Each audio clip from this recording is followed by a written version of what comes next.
Hello everyone. आज हम start कर रहे हैं आपकी क्लास 9th साइंस का वर्कशीट नंबर 38 का एक्सप्लेनेशन। जिसमें हम देख रहे हैं कि आपका चैप्टर नंबर 9 बल तथा गति के नियम ये आज से स्टार्ट हो रहा है और आज का टॉपिक हमारा है बल। देखते हैं क्या होता है।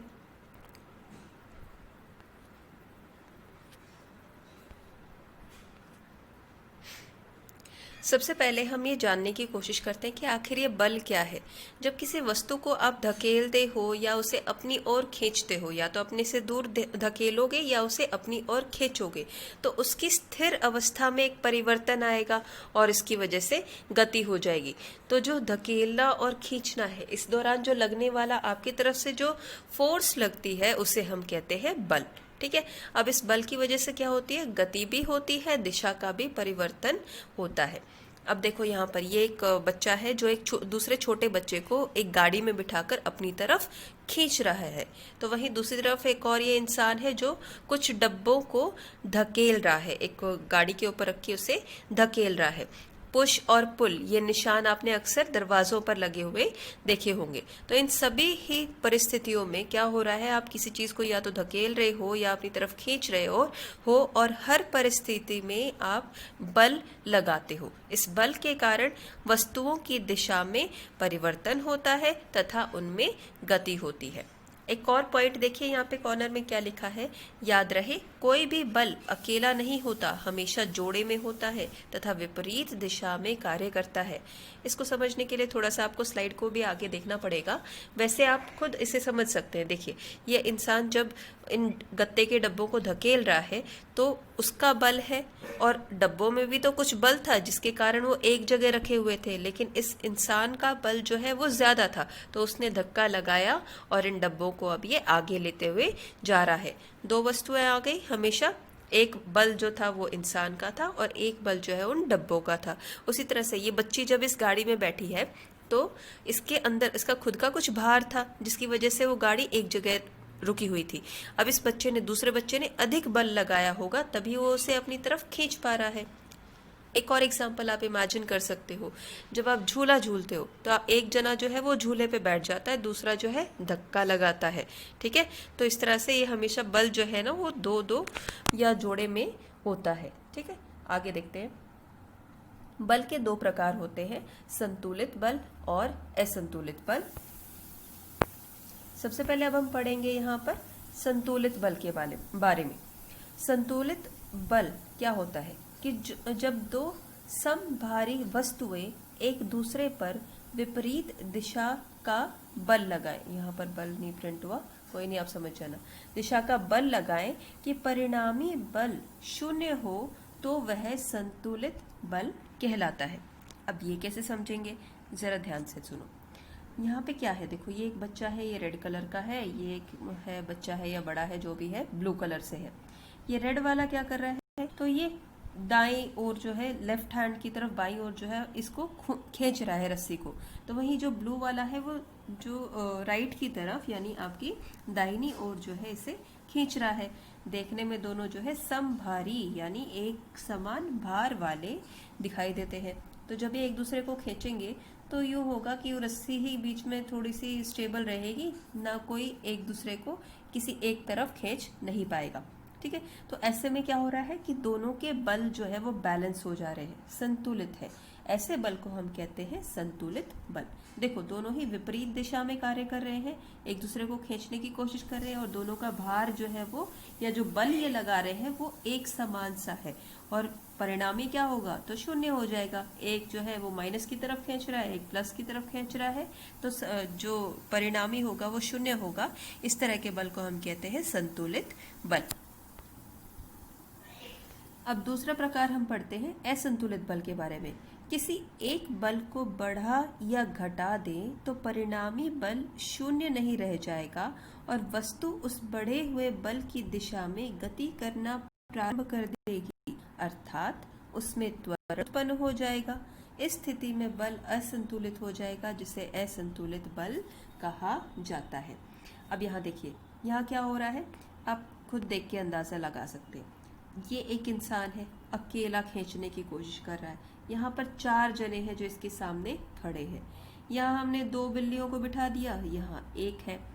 तो अगर हम भार की बात करें, ये जो 2 बिल्लियाँ हैं ये दोनों मिला के भी इनका इतना बल नहीं हो पा रहा कि इस बड़ी वाली के ये बराबर आ सके। ये जो इंसान है इसका जो भार है, अभी तो चलो ये लगा हुआ है बेचारा, कोशिश कर रहा है, लेकिन हो सकता है कि ये 4 जने मिल करके इसे खींच लेंगे अपनी तरफ। तो इस तरह का जो बल है, जहाँ पर एक तरफ एक दिशा में लगने वाला बल दूसरे से अधिक या कम हो। अब ये लाल वाला जो है 4 के कंपैरिजन में कम है और इन चारों का जो बल है वो अधिक है, तो असंतुलित कंडीशन हो गई। और इस दौरान जो होगा, क्या होगा, किसी एक तरफ खींच लिया जाएगा और गति हो जाएगी। गति होगी, दिशा का परिवर्तन होगा, इसलिए इस तरह के बल को हम कहते हैं असंतुलित बल। ठीक है। अब देखो डिफरेंस की अगर हम बात करें, संतुलित बल क्या होता है, जब यहाँ पर परिणाम जो है, अंतिम परिणाम वो शून्य हो जाए, तो इसे कहते हैं संतुलित बल। जब दोनों एक समान भार वाले होंगे, एक दूसरे को खींचने लगेंगे, तो कुल कुछ कार्य होगा ही नहीं, बल दोनों का बराबर है, इसलिए वहां पर 0 हो जाएगा। यहाँ पर वस्तु की स्थिति की गति में कोई परिवर्तन नहीं होता, इस तरह को संतुलित बल कहते हैं। लेकिन अगर लगने वाला जो बलों का समूह है वो उसका मान शून्य ना हो, तो इसे असंतुलित बल कहते हैं। और यहाँ पर क्या होगा, गति उत्पन्न हो जाएगी। ठीक है। अब हम एक नया टॉपिक पढ़ रहे हैं जिसे कहते हैं घर्षण। घर्षण बल के बारे में थोड़ा सा आप लोअर क्लासेस में भी पढ़ चुके हैं कि घर्षण बल जो है गति की विपरीत दिशा में लगता है और किसी वस्तु पर लगने वाला असंतुलित बल उसे गति प्रदान करता है। अब यहाँ देखिए, ये इंसान जो है इस उबड़ खाबड़ रास्ते पर इस डब्बे को रख के इसे सरकाने की कोशिश यदि करेगा तो उसे अधिक बल लगाना पड़ेगा।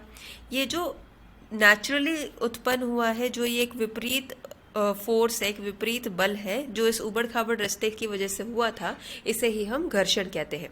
सड़क पे जब आप चलते हो तो आपकी चप्पलें जो है आपको उठा उठा के पैर रखने पड़ते हैं। वहीं अगर आपको मैं कहूँ कि बेटा बर्फ पे आपको चलना है तो आप आराम से फिसलते हुए जाएंगे, वहां तो आप स्केटिंग करेंगे।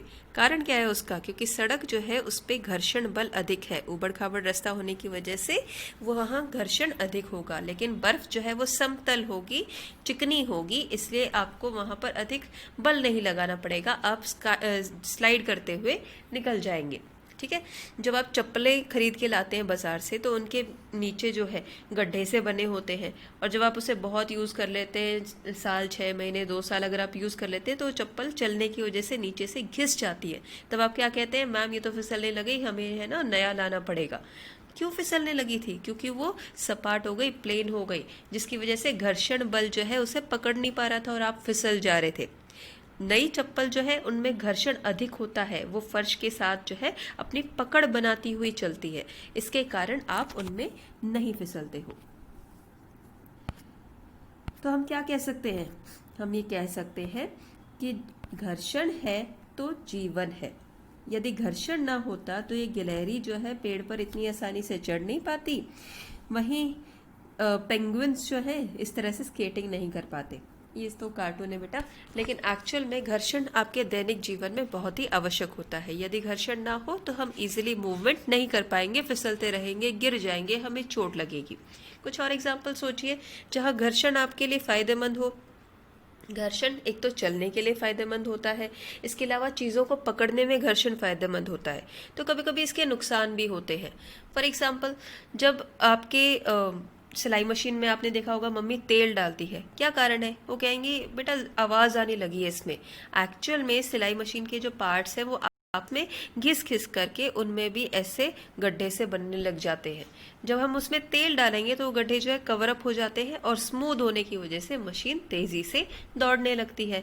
उसी तरह से जब कुंडी में, दरवाजे की कुंडी में यदि आवाज़ आने लगती है तो आप उसमें तेल डालते हैं, होता क्या है, घर्षण की वजह से वो सूखी सी हो जाती है, रगड़ने लगती है ना, तो वहां पर घर्षण का नुकसान होने लगा। फिर हम क्या करते हैं, तेल डालते हैं और वो चिकनी सतह हो जाती है और आसानी से खोल बंद हो पाती है। ठीक है। तो आप ये आंसर भी लिख लेना आपकी कॉपी में कि घर्षण जीवन के लिए आवश्यक है या नुकसानदायक है, एक एक पॉइंट लिख देना।